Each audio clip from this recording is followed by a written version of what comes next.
Hello friends, मी Anjali Maykar, enjoys cake and मोरमध्ये तुमच्या सर्वांचं खूप खूप स्वागत. आज मी तुमच्यासाठी घेऊन आले आहे क्रिसमस स्पेशल प्लम केक. ह्यामध्ये आपण कुठल्याही प्रकारचं अंडं किंवा कुठल्याही प्रकारची रम वगैरे वापरलेली नाही आहे.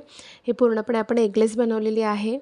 तर आणि टेस्टलासुद्धा हा केक खूपच सुंदर लागतो. तर खूप रिक्वेस्टेड रेसिपी होती प्लम केकची, तर त्यासाठी मी ते घेऊन आले आहे. तुम्ही व्हिडिओ शेवटपर्यंत नक्की पहा आणि व्हिडिओ आवडला तर आमच्या चॅनलला लाईक, शेअर आणि सबस्क्राईब करायला विसरू नका. हा केक मी नॉर्मल जे केक प्रीमिक्स आहे आपलं त्याच्यापासूनच बनवलेला आहे आणि अगदी सोप्या पद्धतीने बनवलेला आहे. तुम्ही नॉर्मल केक प्रीमिक्सला प्लम केक प्रीमिक्स कसं बनवू शकता ते सुद्धा मी व्हिडिओमध्ये शेअर केलं आहे. तर व्हिडिओ शेवटपर्यंत नक्की पहा. तर बघा, इथे मी काही ड्रायफ्रूट्स घेतले आहेत, चेरी घेतलेले आहेत, 2 प्रकारचे मनुका घेतलेले आहेत, टूटी फ्रुटी घेतलेले आहे, काळे खजूर घेतलेले आहेत आणि थोडेसे ड्रायफ्रूट्स घेतले आहेत, काजू, बदाम आणि अक्रोड. तुम्ही तुमच्या आवडीप्रमाणे कमी जास्त करू शकता. तर इथे पहा, मी ते सगळे चॉप करून घेतले आहेत आणि अशा प्रकारे आपल्याला हे ऑरेंज ज्यूसमध्ये सोक करून ठेवायचं आहे, कारण आपण इथे रम वापरणार नाही आहे. तर मी इथे रिअलचं एक ऑरेंज ज्यूस घेतलेलं आहे, ते इथे पूर्णपणे आपल्याला ॲड करून घ्यायचं आहे. 180 mlचं वगैरे हे पॅकेट आहे. तर ह्यामध्ये आपल्याला 3 तास हे भिजत ठेवायचं आहे. त्याच्यानंतर इथे आपल्याला एक कॅरमल सिरप बनवायचं आहे. त्यासाठी मी इथे 1/4 कप एवढं शुगर घेतली आहे आणि ह्याला पॅनमध्ये अजिबात टच करायचं नाही आहे. हे बघा, अशा प्रकारे त्याला वेट करू द्यायचं आहे जोपर्यंत ते स्वतःहून विरघळते साखर.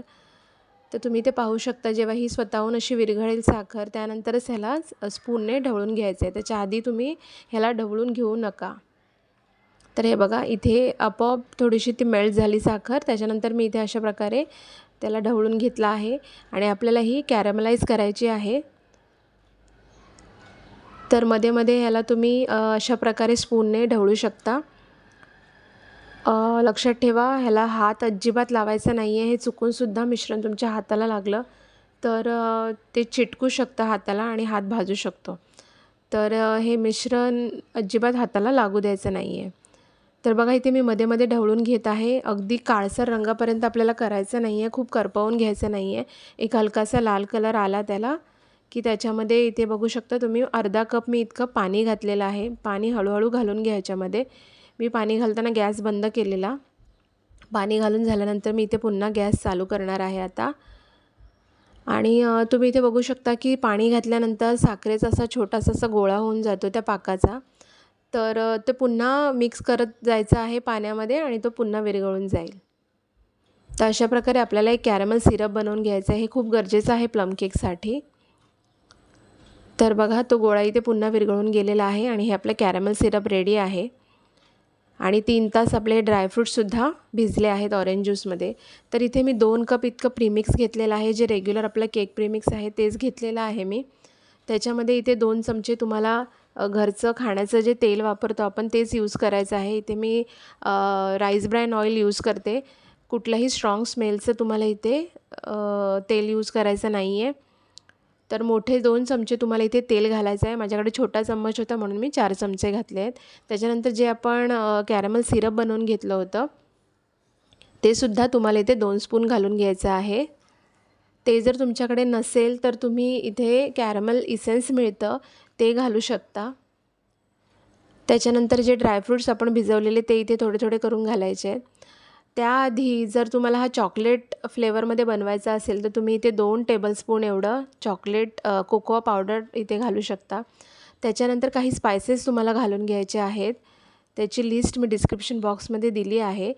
जसं की वेलची पावडर आहे, त्याच्यात जायफळ पावडर आहे आणि दालचिनी पावडर आहे. तर ते सगळं मी इथे अर्धा टीस्पून इथे इतकं घातलं आहे. हे सुद्धा प्लम केकमध्ये गरजेचं आहे. तर तुम्ही जर नॉर्मल केक प्रीमिक्स, तुम्हाला प्लम केक प्रीमिक्स बनवायचा असेल तर तुम्ही नॉर्मल केक प्रीमिक्स घ्या. त्याच्यानंतर त्याच्यामध्ये हे सांगितलेले स्पायसेस ॲड करायचे आहेत, कोको पावडर ॲड करायचे की त्याच्यानंतर तुमचं प्लम केकचं प्रीमिक्स रेडी होऊन जाईल. आणि ते तुम्हाला मग 200 ग्राम यूज करून इथे अशा प्रकारे केक बनवायचा आहे. मी डिस्क्रिप्शन बॉक्समध्ये त्याची लिस्ट देईन की तुम्हाला नॉर्मल केक प्रीमिक्सपासून प्लम केक प्रीमिक्स कसा बनवायचा आहे म्हणून. तर हे बघा, मी ऑलरेडी इथे ग्रीस करून ठेवलेला पॅन होता.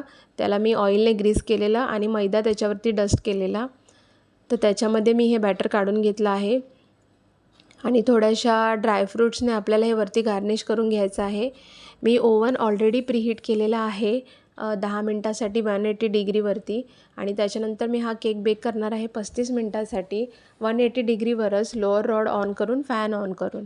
आणि जर तुम्हाला गॅसवर बेक करायचं असेल तर मीडियम फ्लेमवर तुम्ही 10 मिनटं कुकर प्रीहीट करून घ्या आणि त्याच्यानंतर पूर्ण लो फ्लेमवर तुम्हाला हे 40 ते 45 मिनटं हा केक बेक करून घ्यायचा आहे.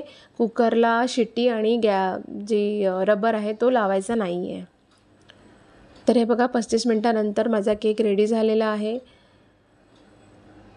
खूप सुंदर केक बनतो हा, टेस्टला खूप छान लागतो. तुम्ही नक्की घरी करून बघा. तर हे बघा मी तुम्हाला कट करून दाखवते. ह्याच्यामध्ये मी मुद्दामून बटर घातलेलं नाही आहे, ऑइल घातलेलं आहे. बटर तुम्ही घालू शकता, पण बटर घातल्याने केक थोडासा अजून क्रमली होतो. मग आपल्याला जर ऑर्डरसाठी असे बारीक बारीक पीसेस करून द्यायचे असतील ना तर ते तुटतात. तर त्याच्यामुळे मी जाणून-बुजून इथे बटर घातलेलं नाही आहे. पण तुम्ही घरी बनवणार असाल, घरी खाणार असाल तर नक्की तुम्ही ऑइलच्या ऐवजी बटर यूज करू शकता. तर हे बघा खूप खाण्यासाठी टेस्टी सॉफ्ट असा केक बनतो. मी तुम्हाला ह्याचं वजनसुद्धा करून दाखवते. हा अगदी 500 ग्राम तुम्हाला ऑर्डरसाठी घ्यायचा असेल तर एवढ्या प्रीमिक्सपासून 500 ग्राम केक व्यवस्थित बनतो. मी तुम्हाला ह्याचं वजनसुद्धा करून दाखवते. हा केक तुम्ही कितीला सेल करू शकता ते सुद्धा मी व्हिडिओच्या शेवटी सांगितलं आहे. तर व्हिडिओ स्किप करू नका.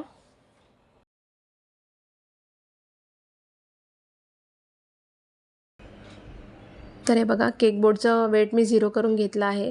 तुम्हाला लाईटमुळे थोडंसं हे दिसत असेल धुरकट. तर हे बघा मी 0 करून घेतलं आहे.